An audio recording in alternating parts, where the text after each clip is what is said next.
ಎಲ್ಲ ನನ್ನ ಆತ್ಮೀಯ ಸ್ನೇಹಿತರಿಗೆ ನಮಸ್ಕಾರ. ಸ್ನೇಹಿತರೆ, ನಾನು ನಿಮ್ಮ ಬಸವರಾಜ್. ಇದು ನಿಮ್ಮ ಟೆಕ್ನಿಕಲ್ ಬೇಬಿ ಯೂಟ್ಯೂಬ್ ಚಾನಲ್. ಇತ್ತೀಚೆಗೆ ಕರ್ನಾಟಕ ಸರ್ಕಾರದಿಂದ ಗ್ರಾಮ ಆಡಳಿತ ಅಧಿಕಾರಿ ಪೋಸ್ಟ್ಗೆ ಆನ್ಲೈನ್ ಅರ್ಜಿಯನ್ನು ಆಹ್ವಾನ ಮಾಡ್ತೀವಿ ಅಂತ ನೋಟಿಸನ್ನು ಬಿಡಲಾಗಿತ್ತು. ಈ ಹುದ್ದೆಗೆ KEಯಿಂದ ಎಕ್ಸಾಮಿನೇಷನ್ಸನ್ನು ನಡೆಸಲಾಗುತ್ತೆ ಅನ್ನೋ ಒಂದು ನೋಟಿಸನ್ನು ಕೂಡ ತಿಳಿಸಲಾಗಿತ್ತು. ಸೊ ಈಗ ಅದೇ KEA ಕರ್ನಾಟಕ ಪರೀಕ್ಷಾ ಪ್ರಾಧಿಕಾರದಿಂದ ಮತ್ತೊಂದು ನೋಟಿಸನ್ನು ನಿನ್ನೆ ತಾನೇ 7ನೇ ತಾರೀಕು ಮಾರ್ಚ್ 2024ರಂದು ಈ ನೋಟಿಸನ್ನು ಬಿಡುಗಡೆ ಮಾಡಲಾಗಿದೆ. ಸೊ ಈ ನೋಟಿಸಲ್ಲಿ ಏನಿದೆ ಅನ್ನೋದನ್ನು ನೋಡೋಣ. ಪ್ರೆಸ್ ನೋಟ್ ಅಂತ ಇಲ್ಲಿ ನೋಡ್ತಾ ಇದ್ದೀರಾ.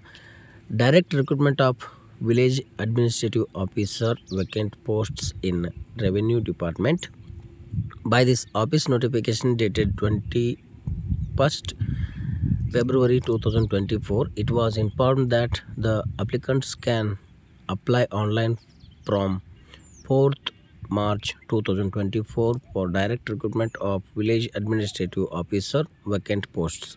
In view of payment integral interface is being under process, submission of application through online is temporarily postponed. Candidates are advised to keep visiting KEA website for latest updates. ಈ ಥರ ಒಂದು ಇನ್ಫಾರ್ಮೇಷನನ್ನು ನೀಡಿ ಪೋಸ್ಟ್ಪೋನನ್ನು ಮಾಡಲಾಗಿದೆ. So ನಾವು ವಿವರವಾಗಿ ನೋಡೋದಾದರೆ, ಕಂದಾಯ ಇಲಾಖೆಯಲ್ಲಿ ಖಾಲಿ ಇರತಕ್ಕಂಥ ಗ್ರಾಮ ಆಡಳಿತ ಅಧಿಕಾರಿ ಹುದ್ದೆಗಳ ನೇರ ನೇಮಕಾತಿ. ಗ್ರಾಮ ಆಡಳಿತ ಅಧಿಕಾರಿ ಹುದ್ದೆಗಳ ನೇರ ನೇಮಕಾತಿಗೆ ಆನ್ಲೈನ್ ಮೂಲಕ 4 ಮಾರ್ಚ್ 2024ರಿಂದ ಅರ್ಜಿಯನ್ನು ಸಲ್ಲಿಸಬಹುದು ಅಂತೇಳಿ 21 ಫೆಬ್ರವರಿ 2024ರ ಅಧಿಸೂಚನೆಯಲ್ಲಿ ತಿಳಿಸಲಾಗಿತ್ತು. ಆದರೆ ಶುಲ್ಕ ಪಾವತಿಯ ಇಂಟರ್ಫೇಸನ್ನು ಸಿದ್ಧಪಡಿಸುವ ಪ್ರಕ್ರಿಯೆಯಲ್ಲಿ ವಿಳಂಬವಾಗಿದೆ. ಆದ್ದರಿಂದ ಆನ್ಲೈನ್ ಮೂಲಕ ಅರ್ಜಿಯನ್ನು ಸಲ್ಲಿಸುವ ಪ್ರಕ್ರಿಯೆಯನ್ನು ತಾತ್ಕಾಲಿಕವಾಗಿ ಮುಂದೂಡಲಾಗಿರುತ್ತದೆ. ಇತ್ತೀಚಿನ ಮಾಹಿತಿಗಳಿಗಾಗಿ ಅಭ್ಯರ್ಥಿಗಳು ಪ್ರಾಧಿಕಾರದ ವೆಬ್ಸೈಟ್ಗೆ ಭೇಟಿ ನೀಡುತ್ತಿರಲು ಈ ಮೂಲಕ ತಿಳಿಸಲಾಗಿದೆ ಅಂತೇಳಿ ಈ ನೋಟಿಸಲ್ಲಿ ತಿಳಿಸಲಾಗಿದೆ.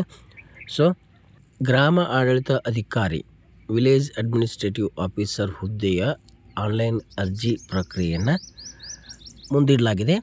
ಯಾವುದೇ ಒಂದು ನಿಶ್ಚಿತ ದಿನಾಂಕವನ್ನು ನೀಡಲಾಗಿಲ್ಲ. ಸೊ ನಿಮ್ಮ ಪ್ರಯತ್ನ ಹಾಗೆ ಮುಂದುವರಿತಾ ಇರಲಿ. ಇನ್ನೂ ನಿಮಗೆ ಟೈಮ್ ಇದೆ. ಅಪ್ಲಿಕೇಶನ್ ಕಾಲ್ ಫಾರ್ಮ್ ಆಗುತ್ತೆ. ಅಲ್ಲಿವರೆಗೂ ವೇಟ್ ಮಾಡಿ. ಇದೇ ಥರನಾದ ಹೊಸ ಮಾಹಿತಿಗಳಿಗಾಗಿ ನಮ್ಮ ಟೆಕ್ನಿಕಲ್ ಬೇಬಿ ಯೂಟ್ಯೂಬ್ ಚಾನಲನ್ನು ಸಬ್ಸ್ಕ್ರೈಬ್ ಮಾಡಿ.